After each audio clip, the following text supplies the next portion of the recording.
On February 14, 2024, Valentine's Day,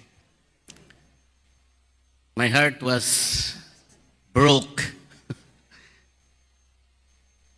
by Senator Pia Cayetano. Not only my heart, Mr. Speaker, but I think all the hearts of the members of the Philippine delegation to the WHO FCTC COP10 in Panama City. The good senator called the Philippine delegation as peddler of the tobacco interest. She also said that the Philippine delegation was a mere mouthpiece of the tobacco industry. At ang medyo masakit pa, Mr. Speaker, sinabi po niya na kami pong lahat ay nagpunta doon para manggulo lamang. Mr. Speaker, ganito na pa ang pagtrato ng isang senadora sa atin.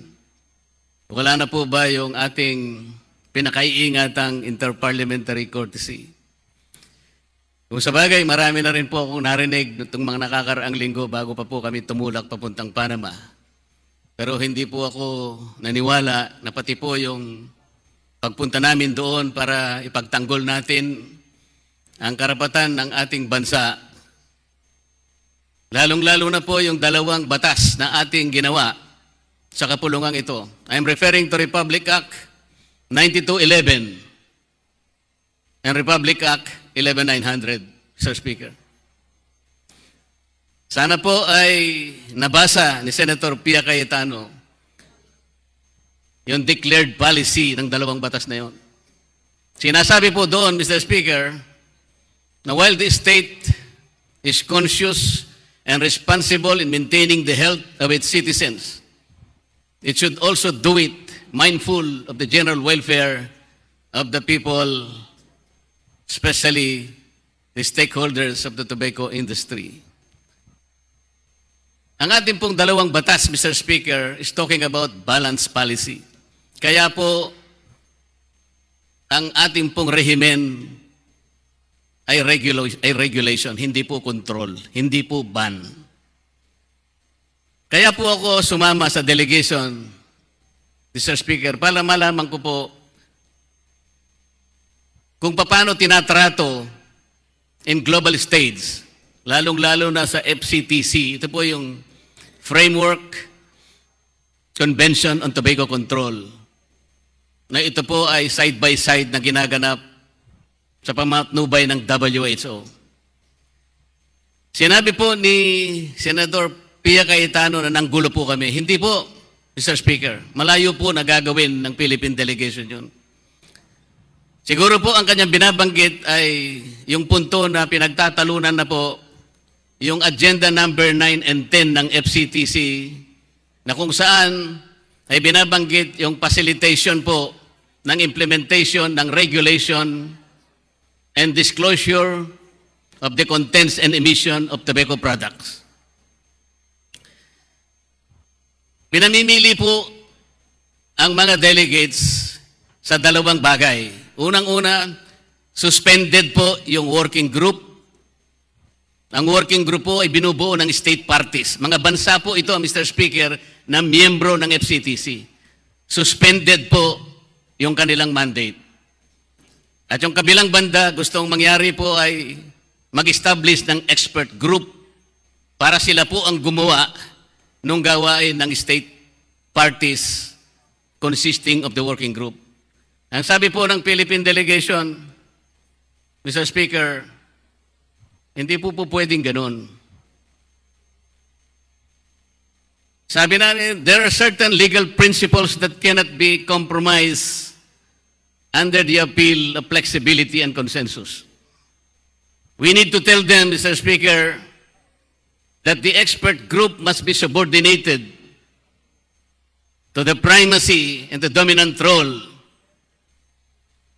of the working group consisting of state parties, because they are the ones accountable to and responsible for the interest of the respective nationalities.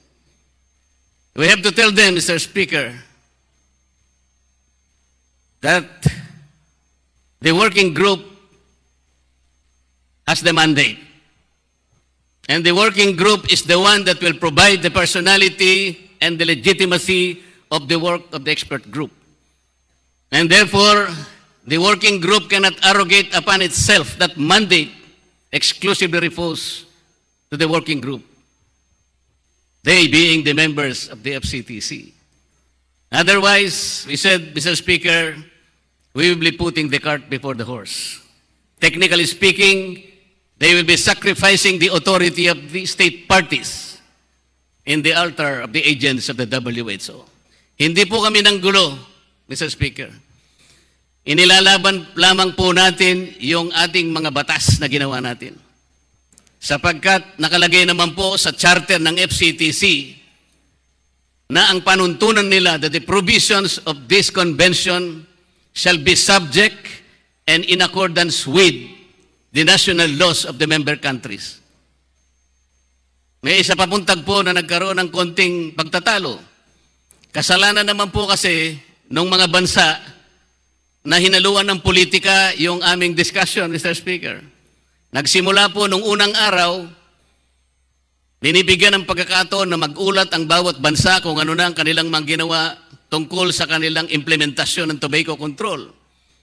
Nagsalita po yung Ukraine, sabi niya, Madam Chair, nahihirapan po kaming mag-implement ng aming tobacco control in our country because of the invasion of Russia. So napolitika na po yung usapan. Ang nangyari po, humingi ngayon ng right of reply ang Russia, pinagbigyan naman po para sagutin yung paratang ng Ukraine. Akala namin tapos na po doon, Mr. Speaker. Bigla pong nakialam uli ang European Union. Kaya sa bandang huli po, gumawa ng paraan ng Russia, bandang huli na po ng aming kapulungan ito, pinilit po niya na tanggalin yung salitang restriction doon sa guideline na aming tinatalakay. Ang sabi po ng Pilipinas, hindi po pwedeng mangyari, Mr. Chair, sapagkat under Article 13.3 of the FCTC, yung salitang control at saka yung restriction, the two shares equal prominence. Ang gusto po ng Russia para makabawi lang, para makapanggulo, gawin na lamang footnote yung restriction. Dahil ayaw naman po kaming makigulo pa, Mr. Speaker, sumang-ayon na lamang kami na gawing footnote provided a condition or an explanation shall be provided by the FCTC Secretariat na yung relegation niya into a footnote, Mr. Speaker, will not diminish the import and the phraseology as it is written in the charter itself. So sumang-ayon din po kami, Mr. Speaker, hindi po kami ng gulo. So bakit po ganito naman ang sinabi ni Senator Pia Cayetano na nagpunta po kami roon para manggulo lamang? Hindi po ba niya alam, Mr. Speaker, bago po kami umalis, yung delegation po ay nagtrabaho para makagawa kami ng isang national statement. Para po sa ganun ay hindi hati-hati o halo-halo ang gagawin naming pakikipag-usap sa mga delegado ng FCTC.